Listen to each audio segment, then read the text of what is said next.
Okay, let's unpack this. You sent over a fascinating set of sources.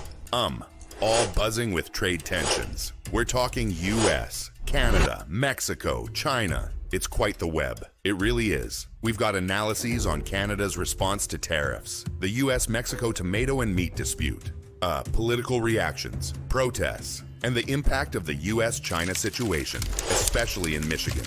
Right. So our mission today is to cut through that noise, understand the core issues, unexpected consequences, and what it all means for global trade and the economy. And what jumps out immediately is just how interconnected everything is. These aren't isolated issues, are they? A move by the U.S. like those initial global tariffs, even the ones that got paused. Yeah, exactly. Even those. They're still putting pressure on allies like Canada. Yeah. I think steel, aluminum, autos outside the USMCA, plus new duties on things like lumber. And it's not just Canada feeling it, right? That Fast Depot analysis mentioned blowback here in the U.S. too. Absolutely. The wine industry, for instance, tariffs on French oak barrels. That's a problem. Why French oak specifically? Well, it's crucial for aging certain high-quality wines. So U.S. winemakers are stuck. Either they pay more, squeezing their profits, or they use, let's say, less ideal alternatives. Which hurts the quality, especially for the smaller, maybe mid-sized producers? Precisely. It hits those craft vineyards hard. And it just shows how these tariffs ripple through supply chains, forcing tough choices. And then Canada reacts, right? The source mentioned consumers actually removing American wines from shelves. Yeah, pulling wines, spirits. It becomes personal fast. And that directly hits U.S. producers who saw Canada as a key export market. It's quite a reaction. It's like a domino effect. You push here, something falls over there, sometimes unexpectedly. What about those border communities? The Fast Depot piece mentioned that. Oh, definitely. That's often overlooked. You've got U.S. farmers, like the Manning Dairy Farm mentioned, facing higher costs for things like Canadian feed equipment, stuff they rely on. And fewer Canadians crossing the border to shop, I imagine. Exactly. A decline in cross-border traffic. And the source even mentioned a fraying of social ties. That's a cost you don't see in the economic data. That's a really important point. It also mentioned a sort of national defiance in Canada. Buy local, maybe buy European, avoid U.S. travel. Yes, a definite sense of that. Yeah. And there's an asymmetry, maybe. Canadians seem very aware of U.S. policies affecting them, while maybe folks in the U.S. aren't always seeing the impact going the other way. That difference in awareness is interesting. And the economic disruption is becoming measurable, right? By April 2025, the projection is pretty clear. Yeah, Fast Depot forecasts real damage in U.S. auto, agriculture, tourism, consumer goods. Let's take automotive. The 25% Canadian counter tariff on vehicles and parts not covered by USMCA. That's the one. It hit over, $35 billion in imports last year. That's a massive hit. And there's another wave expected on components soon. And we're seeing the consequences already. Layoffs. We are. Ford, GM, Stellantis, they've announced layoffs, shift reductions. Michigan, Indiana, it's hitting those manufacturing hubs, just as the Farming U.S. source also detailed. Barclays is even lowering earnings forecasts. Then there's the whole Tesla situation in Canada. That sounded pretty dramatic. Freezing rebates. Yeah. The federal government froze about $43 million in EV rebates for Tesla, basically citing alignment concerns, and said no future incentives. Provinces followed. And the sales impact. A 70% drop in January 2025, according to Fast Depot. 70%. Plus, you had this consumer boycott happening, apps like Buy Beaver and MapleScan, helping people avoid U.S. products. Wow, that shows how policy and consumer sentiment can just tank a major brand's sales. It's not just about the economics, it's like nationalistic feeling meeting policy. It really is. And look at agriculture. IPRI projects a potential 66% decline in U.S. agri-food exports to Canada this year. 66%. That's devastating. And retailers are actually tagging U.S. products. They are. Loblaws, Sobeys, Metro, putting tags on U.S. goods.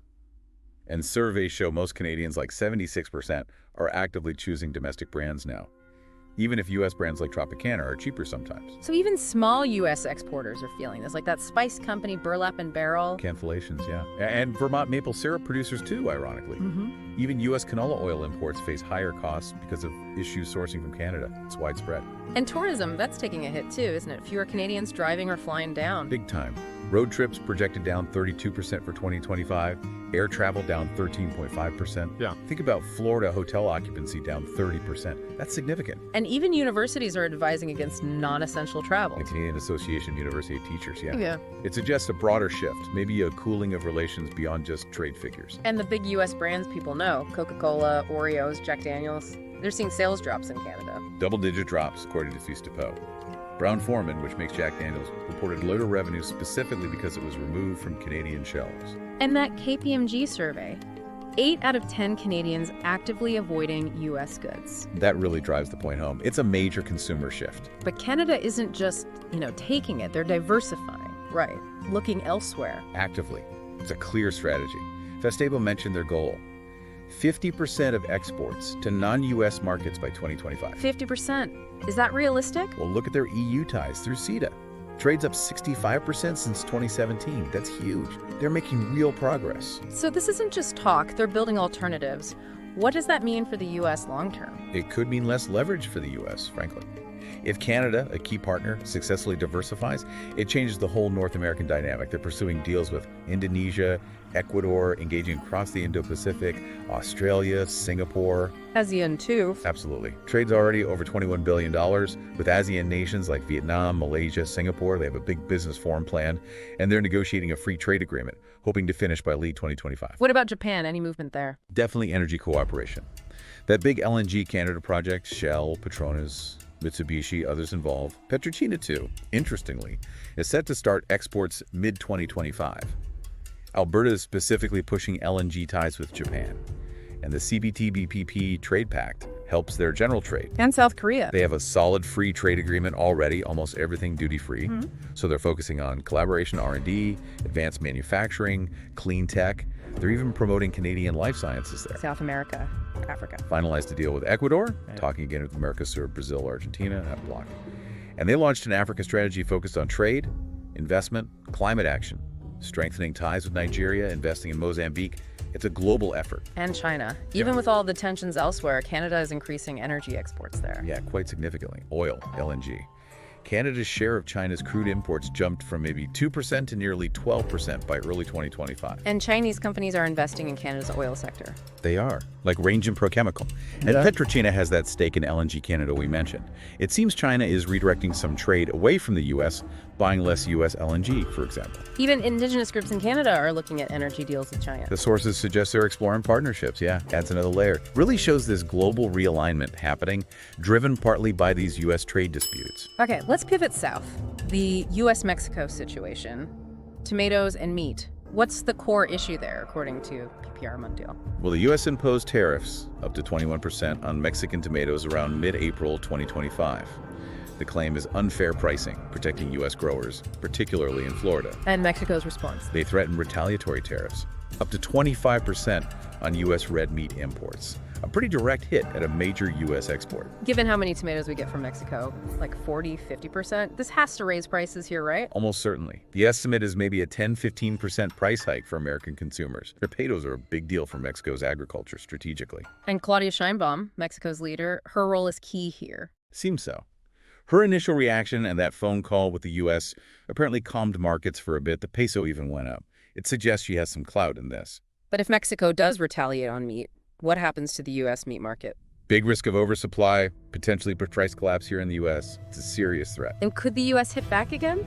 Avocados, peppers, beer. That's the fear. Avocados, peppers, beer, auto parts, the list could grow. Our economies are so tangled under USMCA that any disruption gets painful really fast for both sides. So PPR Mundial suggests Sheinbaum might be trying to navigate this, maybe frame it as a continuation of that America First approach. That seems to be the angle, yeah, trying to de-escalate. Now, shifting to the TTA Post report. This looks at the political climate and protests inside the U.S. Yeah, it sort of painted politics as a bit of a TV show focused on power struggles. And it mentioned concerns about power not being relinquished willingly if there's a change in leadership. Right, reflecting a certain level of anxiety. And that seems to be fueling protests, like the 50-51 movement mentioned, with over 1 million participants reported. A wide range of people involved, using humor, serious signs. Seems like broad-based discontent. And the report highlights how certain political messages, maybe about judges or immigrants, especially during times like Easter, seem to be deepening divisions rather than unifying. Legal groups speaking out against that kind of rhetoric, that feels significant. It does. And TTA Post contrasts claims of economic success with, the actual stock market, unemployment numbers, and the foreign policy outcomes we've been discussing. Suggests a disconnect. Congressman Greg Sazer's view was interesting, framing it as people versus billionaire elites fighting for worker and farmer rights. That ties back directly to the trade impacts, doesn't it? Absolutely.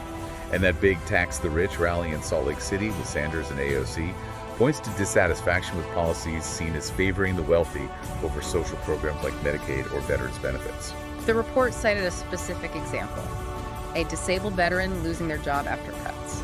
Yeah, stark example. And Utah firefighters reportedly losing collective bargaining rights.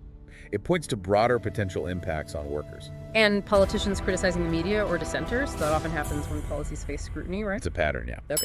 Okay, let's turn to the big one. The U.S.-China trade war escalation. Both Farming U.S. and TTA Post covered this. U.S. tariffs jumping to 125% on Chinese goods. That's huge. And the impact. Electronics, appliances, auto parts, higher costs for everyone here. Exactly. Businesses, consumers, everyone pays more. And China retaliates, of course.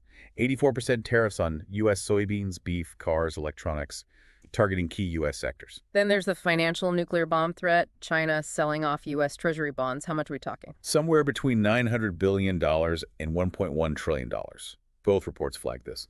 The potential fallout. Plunging bond prices, rising interest rates, think mortgages, loans a weaker dollar, higher import costs, major financial instability. But is China actually likely to do that? Or is there another strategy? TTA Post suggests maybe a soft control approach is more likely, gradually buying less U.S. debt, building up their own system with the digital yuan, the ECNY.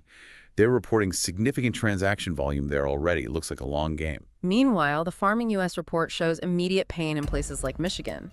Layoffs already happening. Over 300 jobs lost mentioned in one instance, billions in exports gone. The report flags 70,000 jobs potentially at risk just from these retaliatory tariffs. Michigan's unemployment rate is reportedly rising. And the auto industry, Michigan's heartland, is getting hit hard by steel and aluminum tariffs too. Definitely. Higher production costs, lower output, automakers cutting production. It affects the whole value chain, including those 70,000 indirectly employed workers. Plus logistics, nightmares, port delays, higher shipping costs. Small businesses really struggle with that. Farming U.S. also mentioned China telling carriers to stop taking Boeing deliveries, and millions of containers stuck. Yeah, over 2 million containers reportedly stuck in Chinese ports. That hits the U.S. retail industry hard. Prices go up for electronics, medicines, clothes. Major retailers are apparently canceling orders because of the uncertainty and cost. So, U.S. companies like GM and Apple are shifting production to Southeast Asia. That's what Farming U.S. reports, trying to get around the tariffs. But it means U.S. job losses, like those reported at GM. And China cutting Boeing orders hits the U.S. aerospace sector directly. And experts are warning about a global recession. Some cited by Farming U.S. put the risk as high as 30% by the end of 2025. Financial institutions are reportedly raising their risk assessments. We could lose up to 2 million import-export related jobs in the U.S. The stakes are incredibly high. Japan and China holding over $2 trillion in U.S. bonds? That sounds like a massive vulnerability. It is, but there's mutual dependence too. Right. A massive sell-off hurts them as well. It's complicated. What about Canada's reaction to all this, specifically regarding the U.S.-China fight? Farming U.S. mentioned Ontario Premier Doug Ford. Yeah, he was apparently quite frustrated when Canada didn't get the same temporary tariff delays as some other countries.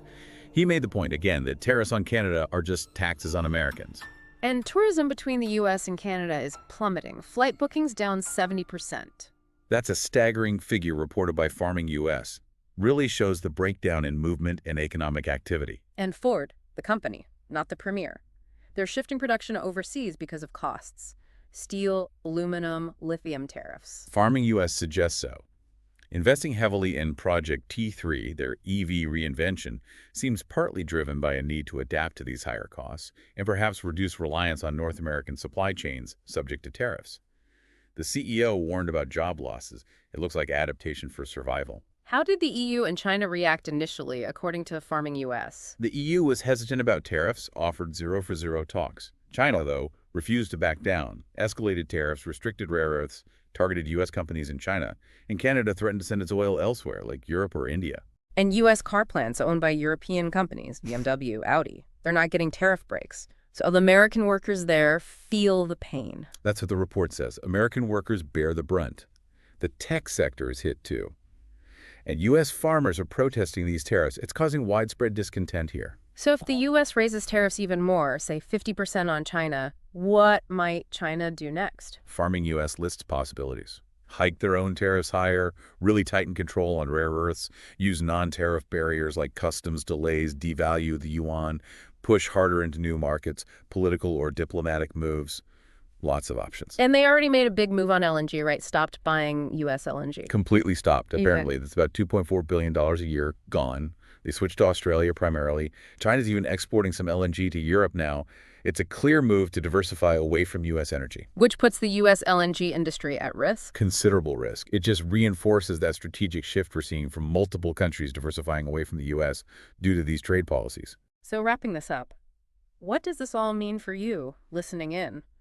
We've seen how one policy move triggers waves across industries, borders, even relationships. Yeah, the sources paint a picture of major economic shifts, strategic realignment, all driven by these trade tensions. It affects everything, from the wine you drink to the car you drive, from jobs in Michigan to diplomacy between nations. It's definitely more than just headlines. It highlights how fragile global trade can be and the unexpected costs of protectionism. The big question maybe isn't just who wins or loses these specific battles, but what does the future of global trade and cooperation even look like if these trends continue? It's a lot to think about. Hopefully this deep dive gave you a clearer view of how interconnected our world is and the forces shaping it. What really stands out to you as the most surprising or maybe the most significant development in all this? That's a great question. It's definitely a conversation worth continuing.